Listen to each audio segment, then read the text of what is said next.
So my name is Leigh, and I lead Smarter Cambridge Transport. And I want to start by making you think just for a moment about who your political heroes are. Perhaps it's Winston Churchill, maybe Emily Pankhurst, Byron Bevan.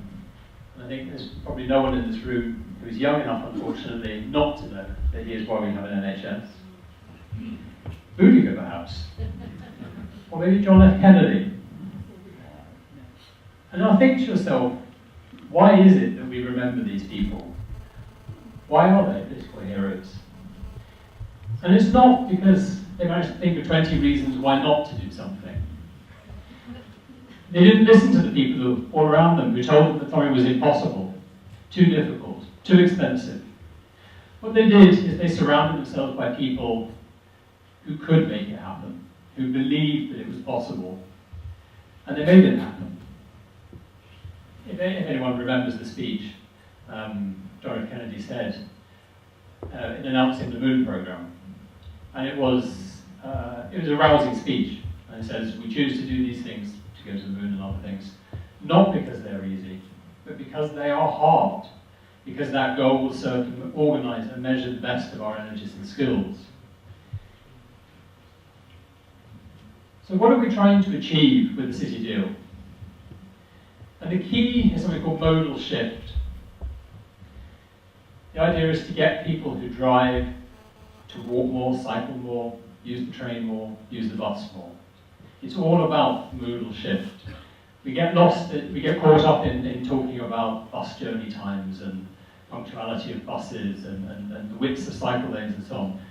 But actually, we have to keep in mind all along that everything we do and everything we design is with one purpose, and it is to encourage more people to use sustainable transport. Now, this is just a list of some areas that I would say are missing from the Tranche 1 of the City Deal. The Tranche 1 is the first 5 years, £100 million. But I'm just going to focus on one of these areas, and it's travel hubs. Now, to most of you, a travel hub would probably be better explained as a park and ride. You know what a park and ride is, and that's what we'll start with. This is what we have at the moment. We have 5 park and rides, and they're distributed around the edge of the city.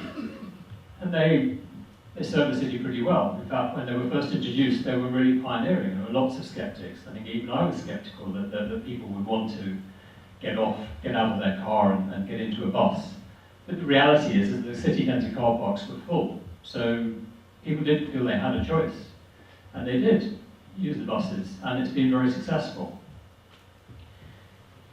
And there are some roads that don't have park and rides. And you'll notice when you look at the map, 3 roads in particular, Huntingdon Road, Histon Road, Barton Road, there is no park and ride on those roads. So you either have to go around on the M11 or the A14 to reach a park and ride. And so it would seem sensible to put park and rides on those roads. And in fact, the City Deal has plans to build more park and rides. It plans to build one at what's called Banning Mulch Roundabout, which is where the A428 joins the A1303 into Cambridge. They want to move the Trumpington Park and Ride to the other side of the M11 to Hawkston, so that's actually not a new one, this is relocated. And the Newmarket Road one, which is here, is moving out to probably the other side of Airport Way. But the only new one there is a suggestion for either a park and ride or a park and cycle on Barton Road, so that's a potential new one too. But these 2 are the only new ones. The other 2 are relocated. The black circles indicate the new railway station. So this is the current central station. This is the one that's going to open in May next year. And this one down here is the one we hope to see opening in Allenbrooks. At the moment, in 2019 seems a likely target date. And that will change the accessibility of the city quite significantly.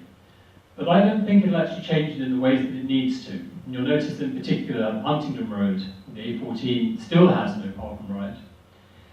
And there's a lot of concern about putting a park and ride at somewhere like Barton, because there's already a lot of traffic that comes through Comberton, Toft, and Barton. Those roads are already very heavily congested, so sort of attracting more traffic there could be detrimental. And actually, more importantly, there are some real hidden costs in park and ride.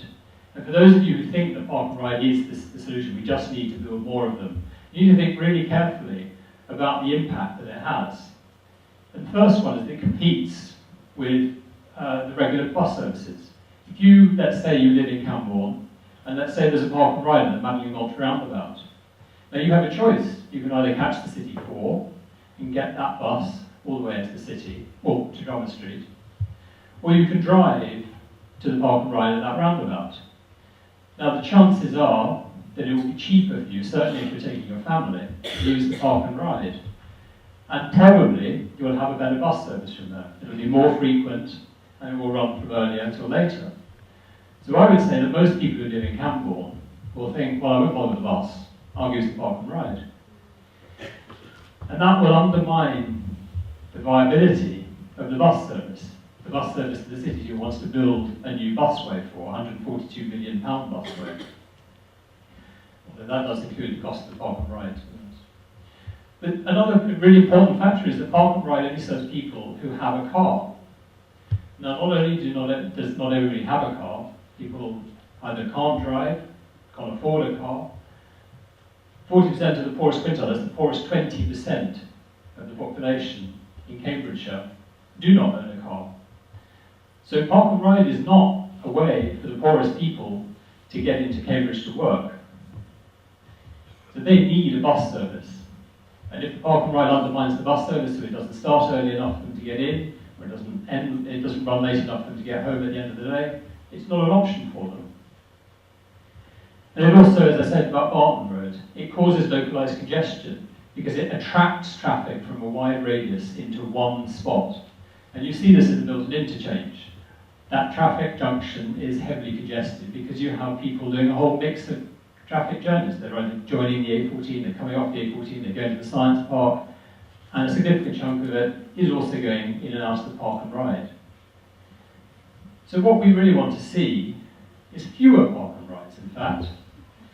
And there are 3 locations where we really need a true park and ride, i.e. a large car park that is designed to catch people who want to drive to the city and then catch the bus for the last section of the way. And so we would suggest closing Milton Road, Abraham Road, Manley Road, moving, the Hawkston Road one's fine, I don't really see a need to relocate that.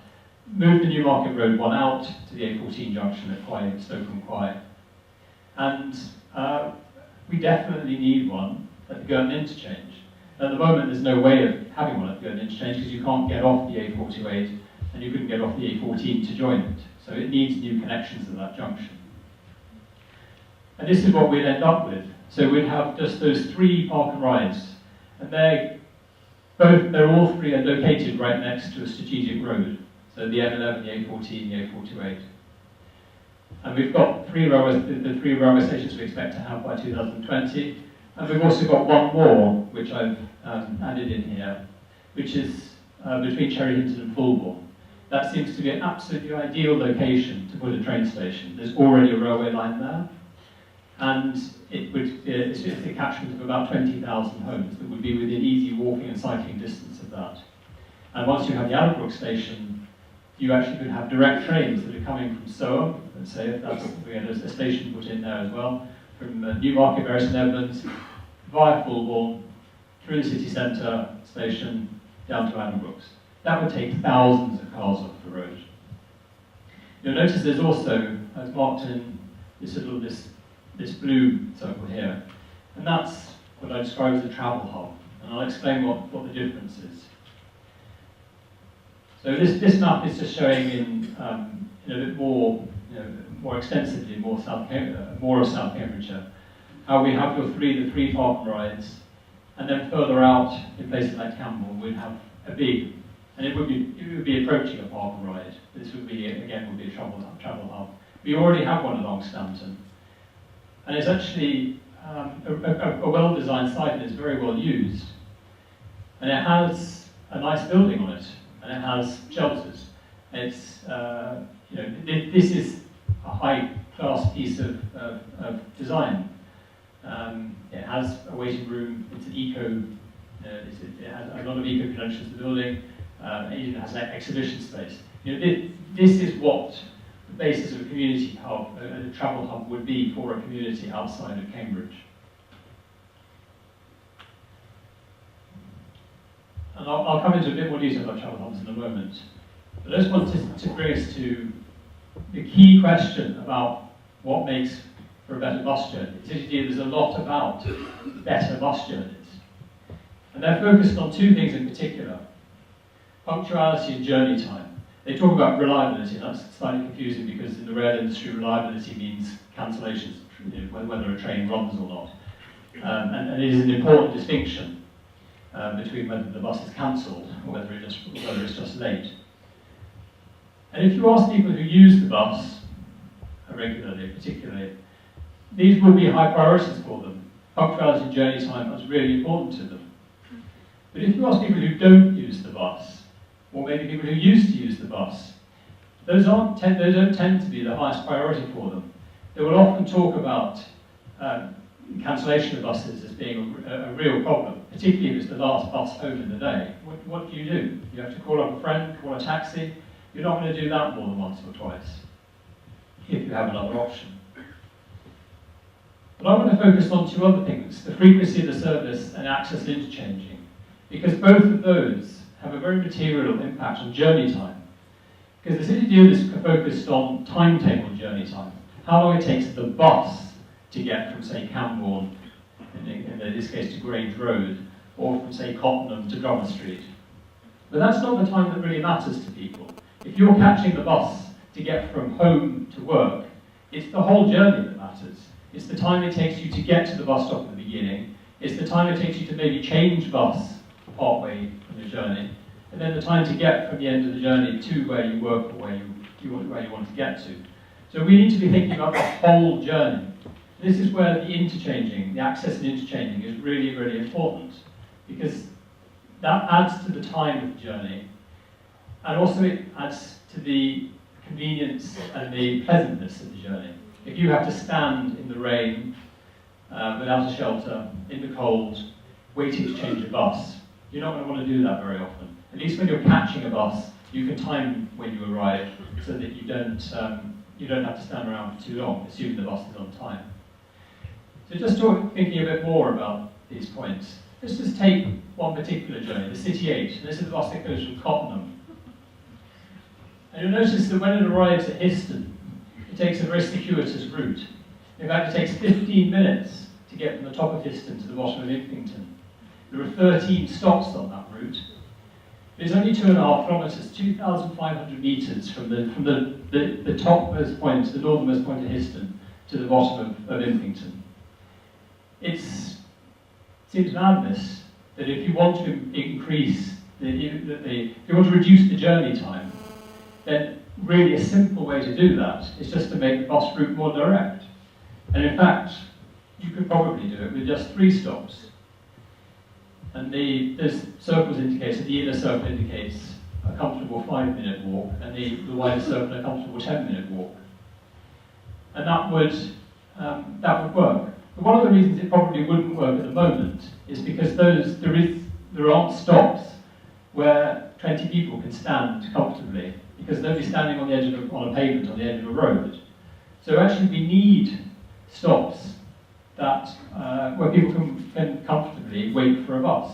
Now we would say that these were express bus stops, and they would be built with that sort of capacity in mind. But the southernmost one of these stops is a special one because it's actually where the guided busway intersects with the route of the City 8. And so it's actually an interchange point. And this is a picture of that point where the two roads intersect.